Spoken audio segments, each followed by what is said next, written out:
Bonjour, topé, bonsoir, ça dépend du milieu ou de l'endroit où vous aurez le temps de nous suivre à travers la tranche Oyo, Tolingito partagé Nabino ensemble, peuple congolais.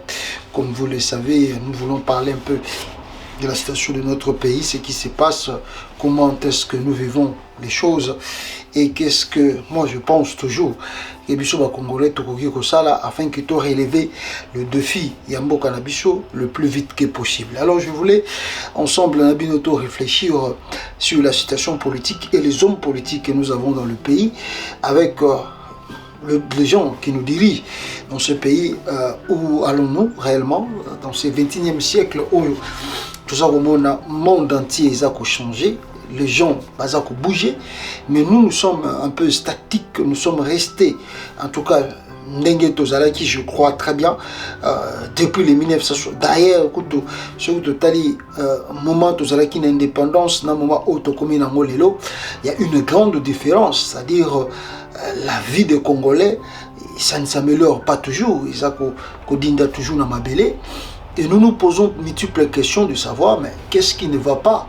Et si dans d'autres sujets, ça a évolué, pourquoi pas chez nous? Qu'est-ce que nous pouvons faire? Comment nous allons arranger cette situation? Parce qu'on ne peut pas toujours rester les derniers en regardant la dimension, la grandeur de ce pays et en regardant aussi, n'est-ce pas, les richesses, les ressources naturelles que Dieu nous a données dans ce pays, alors que tu continues toujours coller là, tu continues toujours, n'est-ce pas, que ça la aventure Oyo Eza Koleka Nakati et RDC. Alors, pourquoi je le dis comme ça? Parce que, vous savez, vous avez à la tête du pays à l'heure actuelle, monsieur Félix Tshisekedi. On se pose des questions réellement, c'est monsieur où il a appris la politique, combien des années qu'il a passé à la politique. C'est-à-dire, si vous regardez durant 4 ans et demi que ce monsieur est à la tête du Congo, la merde qu'il fout là-bas, vous posez, c'est-à-dire la réflexion, pourquoi perdre tous ces temps en regardant qu'un seul monsieur faire ses aventures? C'est comme si le monsieur est venu remplir son agenda, remplir n'est-ce pas, ses désirs, ce loisir d'aller visiter d'autres pays, d'aller visiter d'autres cieux, de faire ses loisirs, de dormir dans des hôtels luxueux et de marcher avec des voitures luxueuses. Alors on ne comprend pas. Vous regardez, le monsieur part en Brésil juste pour un sommet des climats, bon, même s'il y a eu d'autres présidents aussi, il y a Afrique tropicale, Bazalaki Kuna, mais on se demande, pour faire quoi? Pour chercher quoi? Pour avoir quoi?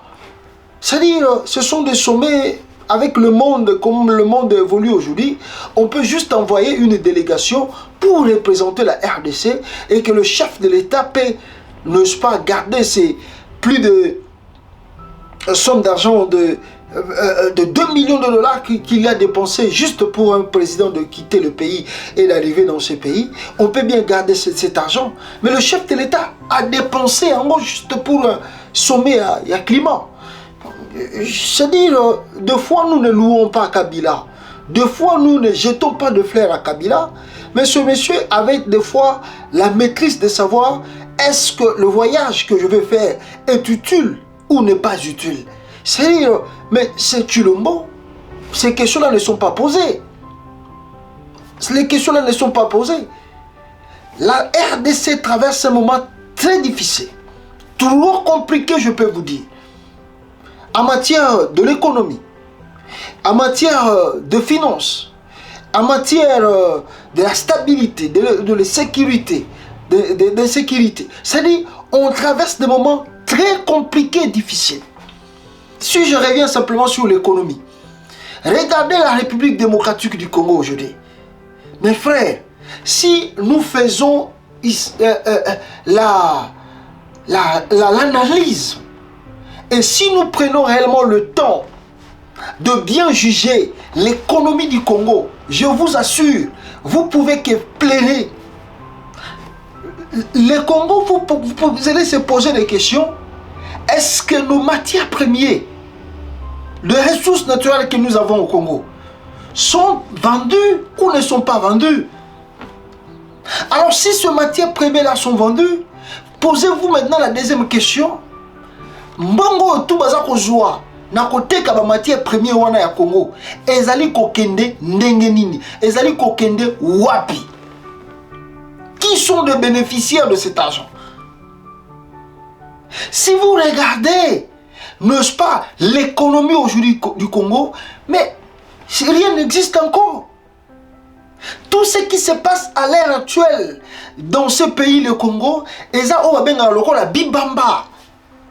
Batwaza ko essayer ko bamba, batwaza ko essayer ko bamba. Et le monsieur est parti avec Nicolas Kazadi au Brésil. Est-ce que faire? Je ne sais pas, Nicolas Kazadi était ministre de Finances. Lui, il est parti au Brésil. Il y a quel rapport de Nicolas Kazadi d'assister dans une réunion où il y a ma forêt?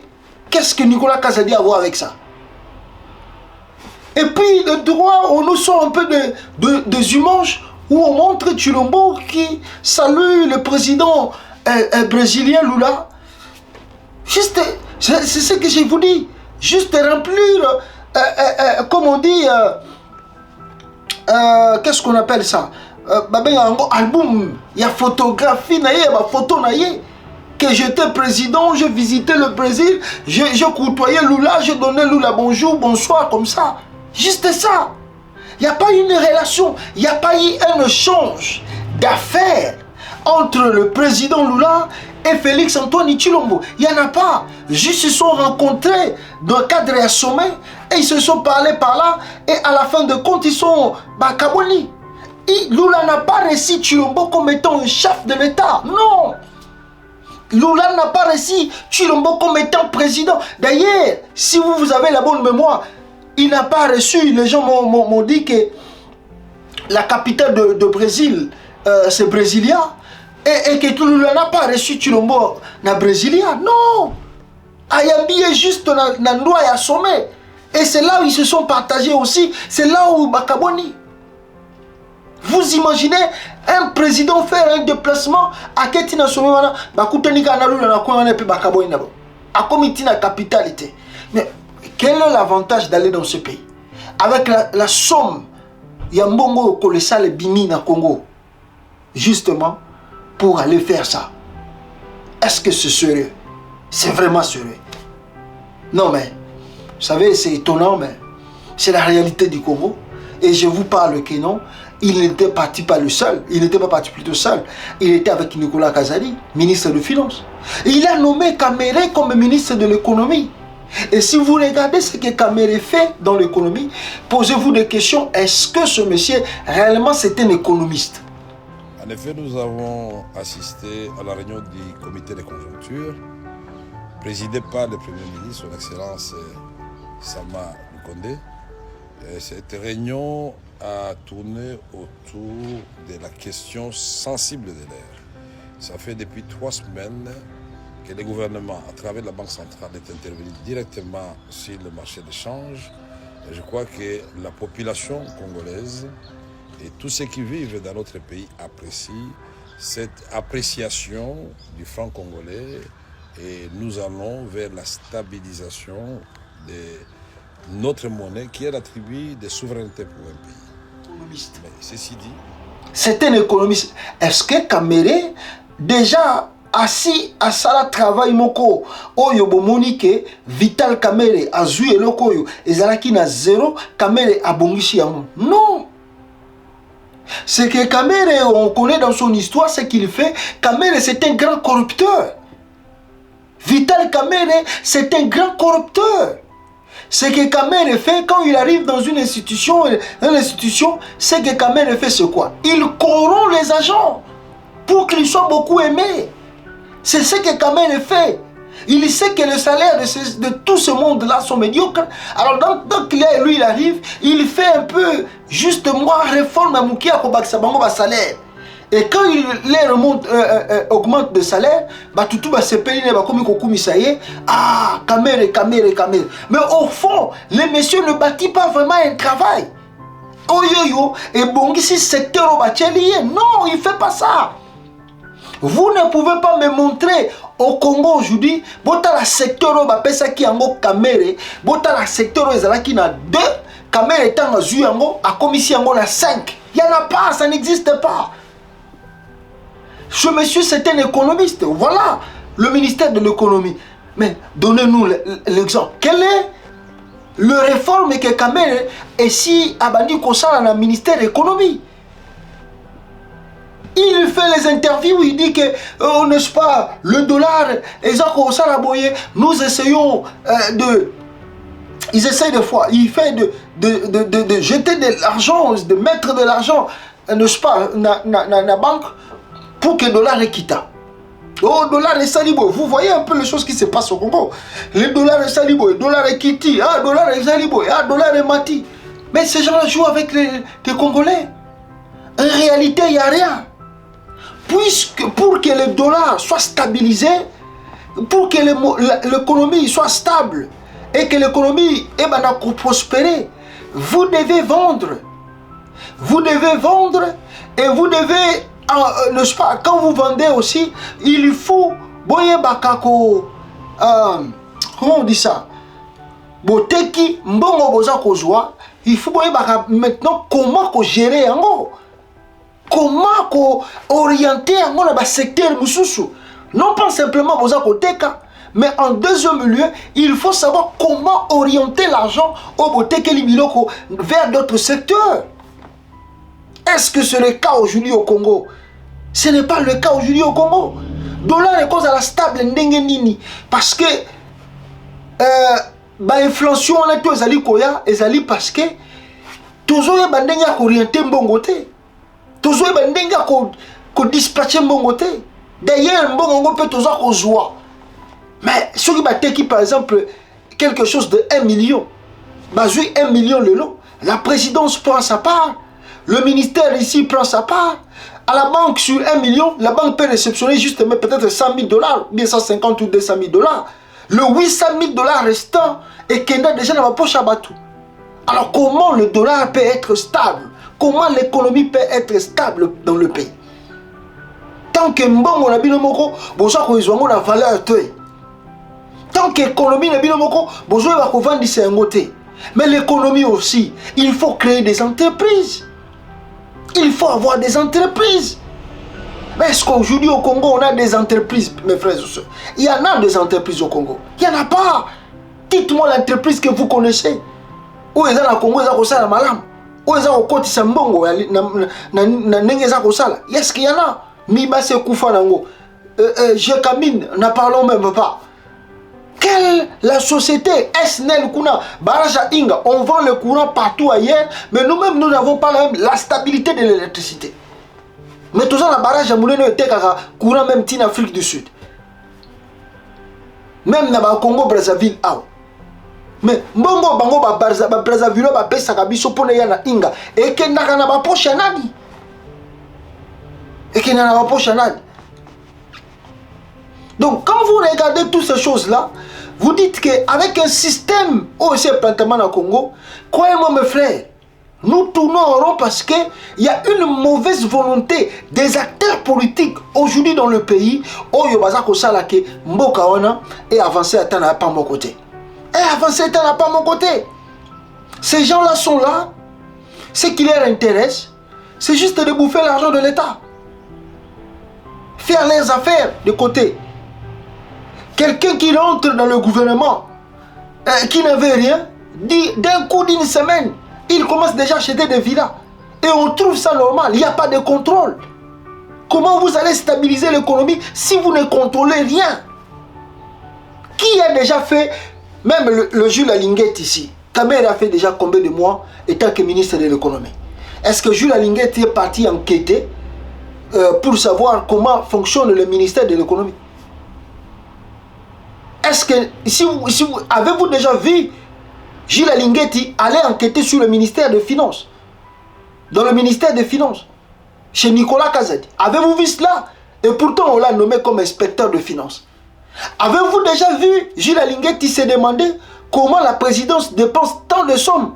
Avez-vous déjà vu cela? Mais comment vous voulez que Mbongo soit stable?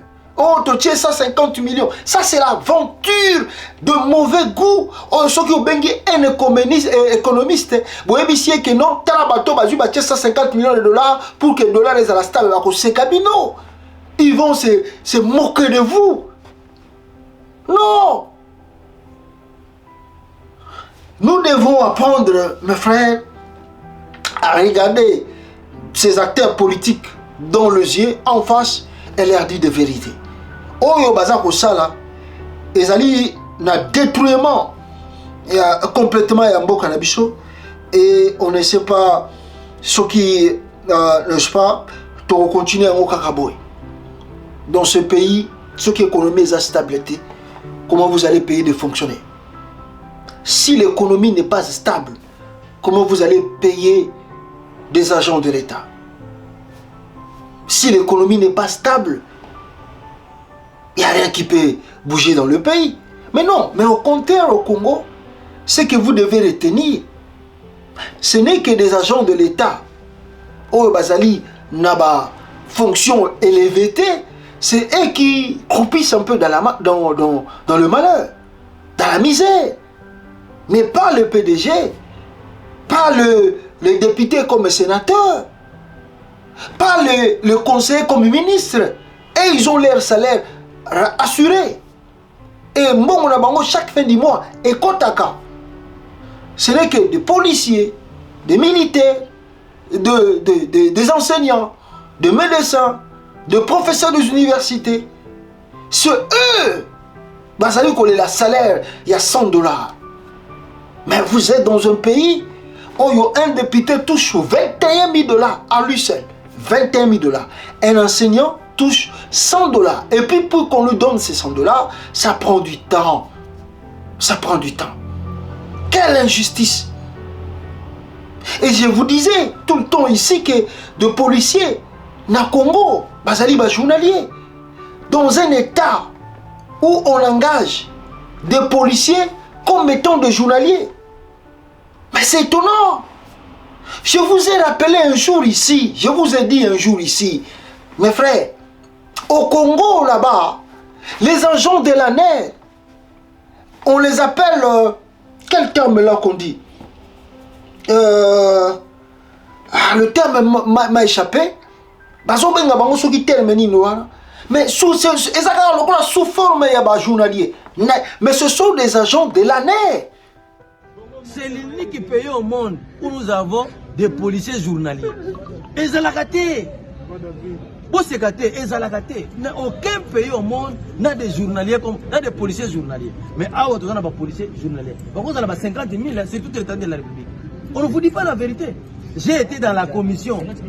50 000 policiers journaliers. La police face à la sécurité. Depuis 2020, qui est là? Au sommet la police est dans la jeep. Au sommet la police est dans la moto. Parce que c'est la sécurité.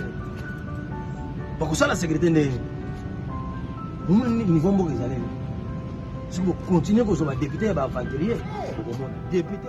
Les autres ont passé plus de 20 ans dans ce service. 18 ans dans ce service. Mais ici, aujourd'hui, dans ces 26 provinces du Congo, ils n'ont rien. Mais posez-vous des questions. Si un agent de la NER n'a pas un salaire, alors comment il vit? Si ce n'est d'aller traumatiser le paisible citoyen. Si un policier est journalier, donc il n'a pas un salaire sûr parce qu'il est journalier, dans 2 ou 3 mois on peut le faire partir. Alors s'il reste là-bas, on dit, bon, il y a un journalier. Ceux qui dans la journée, tu as 20 dollars, tu payes sur. Ceux qui pèsent 10 dollars, tu payes sur. On a simple jour. Quelqu'un qui porte l'arme de l'État, a même mundu qui n'a pas ton aïe. À la petite tenue, il y a mboka. À la petite signe, il y a mboka.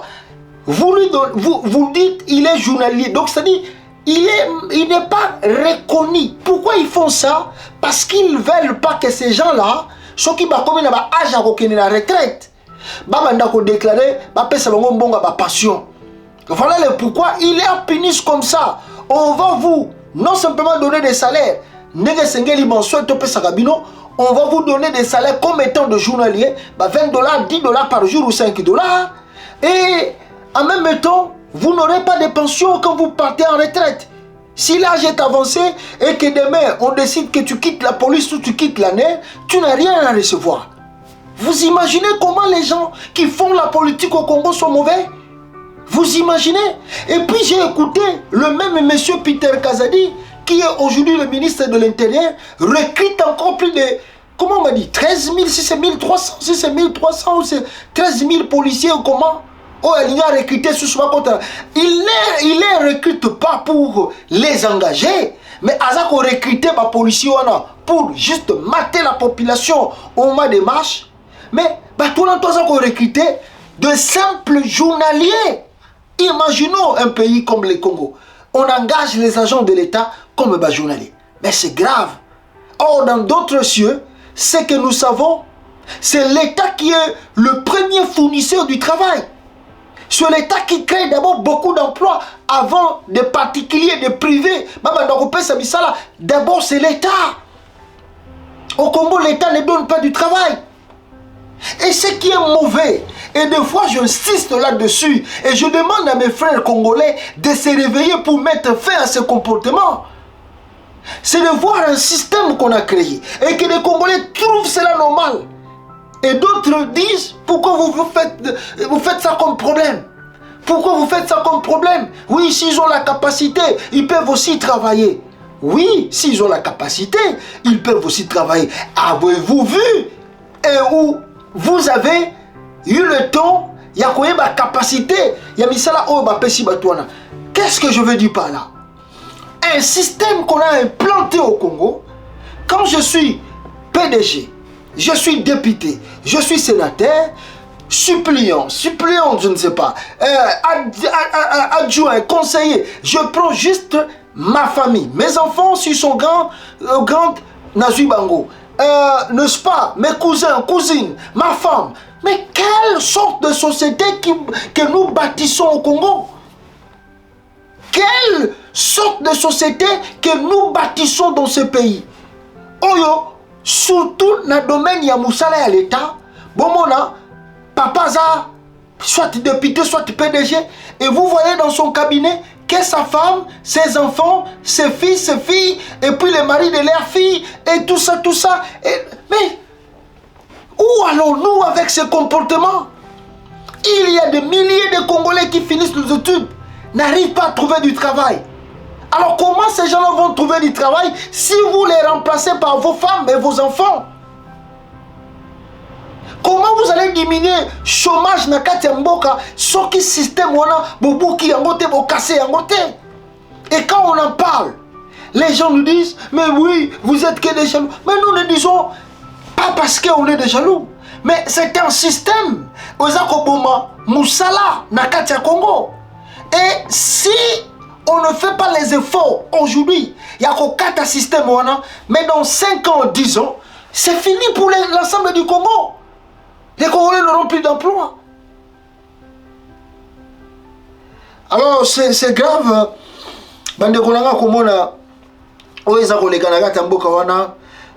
Peuple congolais, donc c'est un regret, mais qu'est-ce qu'on va faire? C'est que nous essayons d'insister. Ils allaient réveiller la conscience à Congolais, tout comprendre de biso tout bisika tozali, afin que tout meka qu'on change le rythme. Il y a RDC. Alors je voulais dire une chose ici, mes frères et sœurs. Vous savez, Kone Nanga, pas de Kone Nanga, excusez, Denis Kadima avait organisé des élections. Mais nous avons dit ici avec vous quelle sorte des élections que Kadima va organiser. Tant que toujours au monde a climat aux gens Congo lelo, tant que toujours au monde a processus électoral en monde kende, vous sentez que la triche se prépare. On nous prépare la triche électorale. Malheureusement, comme il y a d'autres personnes qui ont un peu tête dure, on va s'enrôler, on est sûr de nous-mêmes, on va gagner. On se pose des questions s'ils ne font pas les jeux de ces gens-là qui sont au pouvoir. Parce que si vous êtes conscient, nous le répétons tous les jours, ça fait 3 fois que nous avons organisé les élections au Congo. Des vainqueurs de ces élections n'ont jamais exercé, n'ont jamais, n'est-ce pas, travaillé dans le peuple congolais à Lingaki Bango Basala. C'est un grand recul pour notre pays. Parce que si vous prenez l'exemple actuel de Félix Tshisekedi, est-ce que Félix a des comptes à rendre aux Congolais? Non, Félix n'a pas de comptes à rendre aux Congolais. Il sait que là où il est venu, là où il est, si Félix Tshisekedi aujourd'hui est président, il n'est pas président parce que c'est la volonté du peuple. Non, ce n'est pas la volonté du peuple. Félix est président, c'est parce que Kabila a voulu qu'il soit président. Donc il n'a rien, il n'a pas de compte à rendre à qui que ce soit. Et voilà le pourquoi. Il fait tout ce qu'il veut, quand il veut, au moment où il veut. Parce que vous ne m'avez pas élu. J'ai été élu par Kabila. La volonté de Kabila a primé pour faire de Félix Tshisekedi président de la République. Et aujourd'hui, mes frères, c'est presque la même chose qui va se répéter pour ces élections de 2023. D'ailleurs, chose grave, je vois un communiqué de la CENI pour dire que ces élections, les gens qui sont partis s'enrôler pour être des députés, parce que c'est le seul travail qui reste au Congo, devenir politicien, caution. Ils ont donné l'argent pour devenir député national ou provincial, je ne sais pas. Basali enrôlement, ils ont déposé leur candidature. Il y a un communiqué de la CENI. Et Bimi a dit que non, il y a un problème de machine, de technique. Ils ont tellement reçu des candidats, on ne sait pas le nombre de gens qui sont, les gens qui sont partis déposer leur candidature. Et comme ils ne savent pas le nombre exact, ils disent que c'était tellement nombreux, alors ils vont reporter l'élection. Et bon, pas reporter l'élection, mais ils voulaient donner au mois d'août ici la liste de ces gens-là qui ont déposé leur candidature, mais la CENI a annulé un mot. Il a annulé carrément, n'est-ce pas, liste, il y a des candidats Oyo, retenir bango, ou ne sont pas retenus parce qu'il faut faire encore des recours. Il y a Batoyo, des députés, soit national ou provincial. Ça c'était une arnaque. Purement arnaque. Pour rien. Alors les Congolais ne comprennent toujours pas. Je ne sais pas si tôt, député ou je ne sais pas. Les Congolais n'ont pas encore compris. Les gens tellement, nous ne sommes pas prêts à prendre des décisions fermes pour changer des choses rapidement dans le pays. Les gens pensent que tant que oh non, l'élection est à Koya, tout le monde en élection, on a ceux qui beaucoup les Kalissousou. J'écoute ça beaucoup dans des commentaires de gens. L'élection est à Koya, beaucoup de monde a, tout le temps la bino bisikanini, peuple a voté bino lissousou. Mais tout ce monde-là, au Bazali l'Assemblée nationale, que vous appelez député national, n'a voté pas. Qui les a votés? C'est pas toi, c'est pas moi. On les a pas votés. L'Assemblée nationale là que vous voyez à Kinshasa, de 500 députés, c'est l'œuvre de Kabila. C'est Kabila. Il n'y a pas quelqu'un là qui a été élu par le peuple. Non. C'est la volonté de Kabila. Comme il a fait la volonté de Tshisekedi de devenir président, la même chose, Kabila fait sa volonté pour créer le Sénat, pour créer l'Assemblée nationale. Il n'y a pas quelqu'un qui a été voté par le peuple. Donc, faire croire encore aux Congolais et aux gens qui sont un peu soifés, Molingi tout le monde a tozoa, qu'on déposer ma candidature, que nous allons gagner. Si je dépose, moi je vais gagner. On ne sait pas, peut-être par corruption. On va gagner, peut-être tu es cousin, cousine à Chilombo, ou bien cousin, cousine à Kadima, ou cousin, cousine à Augustin Kabouya, ami ou frère, peut-être là tu seras voté. La voie du processus électoral est aujourd'hui parsemée de beaucoup d'embûches. On nous a apporté une machine a voté, que la population a rebaptisé machine à tricher, dont le but, comme vous le savez, est de biaiser les résultats. Il y a un fichier électoral, la base de données des électeurs, qui est totalement fantaisiste, parce qu'il y a plus de 8 millions de faux électeurs là-dedans. À côté de cela, il y a l'insécurité, il y a la Cour constitutionnelle qui aujourd'hui n'est composée que des amis de Kabila, et à côté de ça, l'intention aussi de ce dernier de vouloir revenir en jeu en se positionnant pour un troisième mandat, dans le but évidemment de perpétrer son règne à la tête du Congo. Voilà la situation qui est très dangereuse, très sensible, et qui nécessite vraiment une mobilisation de la communauté internationale. Si le calendrier électoral est maintenu, l'UDPS se retournera vers le peuple congolais, parce que c'est lui le souverain primaire, afin que celui-ci prenne sa décision. Nous savons que ce peuple est aujourd'hui déterminé à se libérer. Il veut le changement, ce n'est même plus une question de volonté, c'est une exigence. Et bien évidemment, à ce moment-là, nous nous tournerons vers lui, parce qu'à un certain moment, nous avons évoqué une transition sans Kabila. On nous a fait croire que s'il y avait un calendrier, ce ne serait pas réaliste de continuer à clamer une transition sans Kabila. Mais aujourd'hui, tout porte à croire que les élections s'éloignent, le calendrier ne sera peut-être pas respecté, et donc, dans ce cas, il faudra demander le départ de Kabila purement et simplement. La première mesure, c'est d'abord le changement des mentalités, la lutte contre les antivaleurs, des antivaleurs comme celle de la corruption, de la gabegie, de la prédation.